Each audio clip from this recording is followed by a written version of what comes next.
Welcome to this explainer. We're diving straight into the anatomy of a massive doping scandal, the Jonah Koech suspension. Today, we're going to unpack not just the hard facts, but that crazy psychological mystery behind his really sudden rise and epic fall. Okay, let's jump right into this. You might remember during the 1500-meter final broadcast, Kara Gocher actually reported that Koech was going around telling people, hey, I'm only at 70% fit right now because I can only train so much with this hamstring injury. But then he goes out and literally dominates a field of world-class athletes. I mean, come on, right? In the world of pro track and field, if someone claims they are running at 70% capacity and still effortlessly crushing the best guys in the country, yeah, that is a massive glowing red flag. And as we know now, it totally foreshadowed his ultimate doping ban. Section 1. The drop. Irrefutable evidence. So to really understand this whole thing, we have to start with the cold, hard facts of the suspension. And honestly, what's wild here is that this drop was actually predicted a few days prior by running coach Steve Magnus. It kind of hinted that the writing was already on the wall, you know? USADA didn't just find a tiny little discrepancy here. Koech's biological passport showed this incredibly high amount of hemoglobin and red blood cells. If you follow endurance sports at all, you know exactly what that means. That is the absolute smoking gun for endurance-boosting drugs like EPO. By artificially pumping up those red blood cells, you're carrying vastly more oxygen to your muscles, delaying fatigue, and just completely turbocharging your endurance. In this case, the data leaves basically zero room for doubt about what was going on. Moving on to Section 2, the victims and the collateral damage. Because look, cheating doesn't just happen in a vacuum. It's so easy to just fixate on the guy who broke the rules, but we really need to look at the collateral damage, the clean athletes who played by the rules and just had their hard-earned moments completely stolen. This brilliantly shows that true human cost. Because Koech was rightfully stripped of his medal, Ethan Strand was retroactively named the 2025 USA champion. Which, okay, great for Strand getting the title on paper, but he was completely robbed of that actual visceral moment of crossing the finish line first. And it's honestly even worse for Hobbs Kessler. Because Koech took up a spot on that podium, Kessler totally missed his rightful chance to go race at the World Championship.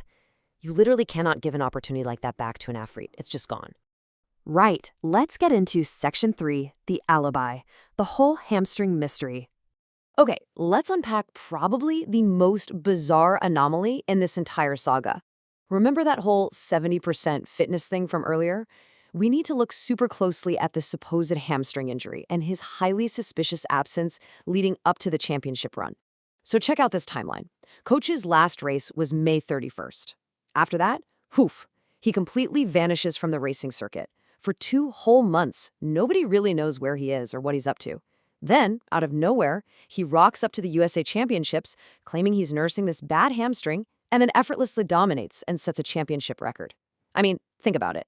How does an athlete miss 2 full months of crucial training, supposedly nurse a bad hamstring, and then come out and run the literal race of their life? It totally forces us to ask a tough question, one that really gets to the core of sports psychology here.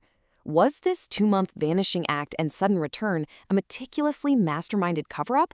Or was it just a moment of pure, reckless panic? Which brings us to Section 4, the motive, 2 theories of deception. To understand the why behind all this deception, the source material breaks his potential motives down into 2 really compelling psychological theories. Theory 1 is the calculated cover-up. This basically suggests Koech was doping all season long, so to stay totally off the radar and dodge random testing, he just dips out of sight.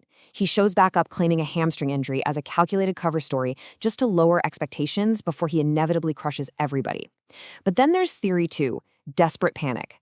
This one argues that, hey, maybe he genuinely did suffer a hamstring injury right before having the season of a lifetime. He starts panicking because he's losing fitness, he can't train, and out of sheer desperation to save his championship dreams, he takes EPO, wins, and then instantly tests positive. Look, both theories obviously mean he's guilty, but the intent behind them paints 2 very, very different pictures of what was going on in his head. And the suspicion really kicks into high gear when we actually look at his historical performance data. Obviously, there are athletes who make massive, sudden leaps. Think about natural phenoms like Cole Hawker jumping from high school and just unleashing world-class talent in college. But Koech's situation? Entirely different. He had been grinding on the pro scene for years, pretty much totally plateaued at a baseline of 337. For a guy of his age and experience to just suddenly make this massive championship-winning leap in a single year, yeah, that is highly, highly suspicious. All right, Section 5, the fallout. Dropping the ball. Because ultimately, the facade just couldn't hold up. The cracks finally showed on the biggest global stage at the World Championships. His supposedly superhuman performance just fell off a cliff, dropping right back down to a very specific, very telling number, 337.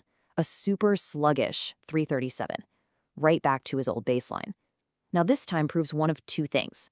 Either the PEDs had completely worn off by the time he got to the World Championships, or he was just absolutely terrified to risk using them under the much heavier, much stricter testing protocols on the global stage.